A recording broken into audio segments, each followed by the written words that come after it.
Good evening all of you. हम लोग आज इम्पॉर्टेंट और वेरी इंटरेस्टिंग टॉपिक फोटोसिंथेसिस और रेस्पिरेशन के बारे में बात करेंगे। See what happens in photosynthesis.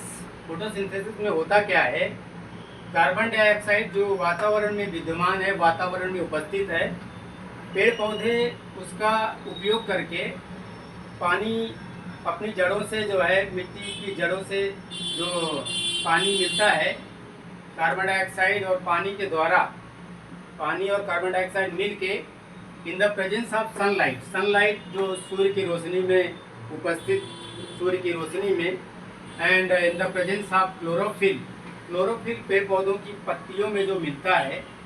Chlorophyll आपने देखा होगा, पेड़ पौधों की पत्तियां जो होती है हरी होती है, ग्रीन कलर की होती हैं, वो ड्यू टू क्लोरोफिल। क्लोरोफिल की वजह से ही पेड़ पौधों की जो पत्तियां होती हैं, पेड़ पौधे जो हरे भरे होते हैं, वो क्लोरोफिल की वजह से ही होते हैं।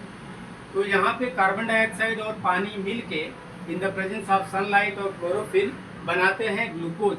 ग्लूकोज C6H12O6 ग्लूकोज, और ऑक्सीजन वापस वातावरण में ऑक्सीजन रिलीज हो जाता है, वातावरण में ऑक्सीजन चला जाता है, क्योंकि वातावरण से ही पेड़ पौधे कार्बन डाइऑक्साइड लेते हैं और वापस ऑक्सीजन वातावरण में छोड़ देते हैं, जो हम लोगों को अपने काम के लिए ऑक्सीजन, अपने सांस लेने के लिए ऑक्सीजन मिल जाती है, वो वातावरण से मिलती है और पेड़ पौधों के द्वारा मिलती है। फ्रेंड्स, यहाँ पे एक चीज़ डिफरेंट है, वो डिफरेंट ये है कि पेड़ पौधे जो ग्लूकोज बना रहे हैं, वो ग्लूकोज उनका भोजन होता है, पेड़ पौधों का भोजन होता है, अल्टीमेटली हमारा भी भोजन होता है।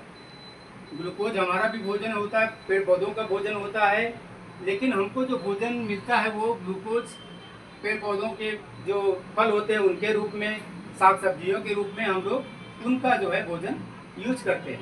हम लोग पेड़ पौधों के ऊपर डिपेंडेंट हो गए, बट पेड़ पौधे जो होते हैं क्या होते हैं, वो होते हैं ऑटोट्रॉप्स।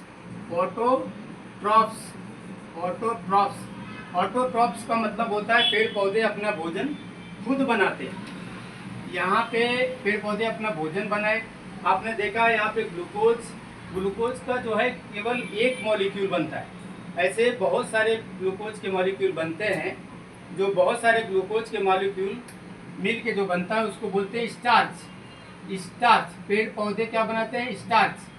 यही स्टार्च जो है पेड़ पौधों के भोजन के रूप में प्रयोग होता है, पेड़ पौधे अपने वृद्धि के लिए, और हमको जो है पेड़ पौधों से एनर्जी के लिए भोजन मिल जाता है और ऑक्सीजन भी साथ में मिल जाता है।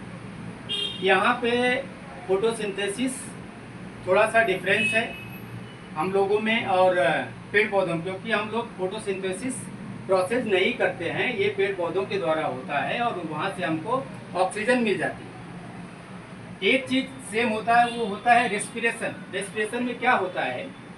रेस्पिरेशन में आपने देखा होगा यहाँ पे ग्लूकोज फॉर्म हो गया, फोटोसिंथेसिस प्रोसेस में ग्लूकोज फॉर्म हो गया, और रेस्पिरेशन में जो ग्लूकोज फॉर्म होता है, वो रेस्पिरेशन में ग्लूकोज ऑक्सीजन से रिएक्शन करके कार्बन डाइऑक्साइड CO2 और H2O पानी, बट उसके साथ एक चीज़ और बनाता है, उसको बोलते हैं ATP, adenosine triphosphate. Adenosine triphosphate, adenosine triphosphate, ये जो है एनर्जी के रूप में मिलता है, एनर्जी के रूप में जो है बनता है। और ये जो ग्लूकोज ऑक्सीजन के साथ रिएक्शन करके कार्बन डाइऑक्साइड और पानी और plus ATP, adenosine triphosphate, energy as a energy प्राप्त होता है, वो कौन सा प्रोसेस होता है? Cellular respiration.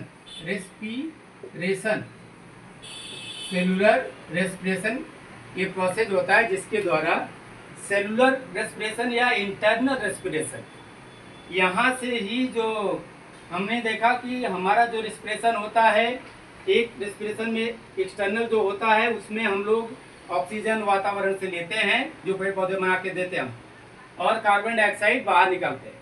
और पेड़ पौधे भी सेम मतलब रेस्पिरेशन करते हैं। पेड़ पौधों की लीव्स के द्वारा, लीव्स में छोटे छोटे छिद्र होते हैं, वहाँ पे जो है ये कार्बन डाइऑक्साइड बाहर से ली जाती है पत्तियों के द्वारा, और ऑक्सीजन सेम टाइम जो है निकाली जाती है। वहाँ पे उनका भी रेस्पिरेशन सेम होता है, और इंटरनल और एक्सटर्नल दोनों। लेकिन ये इंटरनल जो रेस्पिरेशन होता है, सेलुलर रेस्पिरेशन, आपने देखा ये एटीपी फॉर्म होता है, एनर्जी फॉर्म होता है। तो जो एनर्जी फॉर्म होता है वो पेड़ पौधे अपने वृद्धि के लिए, और हम लोग जो एनर्जी मिलती है उसके द्वारा हमारा सारा काम जो है बॉडी का जो भी है, जितना भी प्रोसेस है, इंटरनल एक्सटर्नल जितना भी प्रोसेस, जो भी काम करने के लिए एनर्जी उपयोग में लाई जाती है, वो ये प्रोसेस के द्वारा लाई जाती है।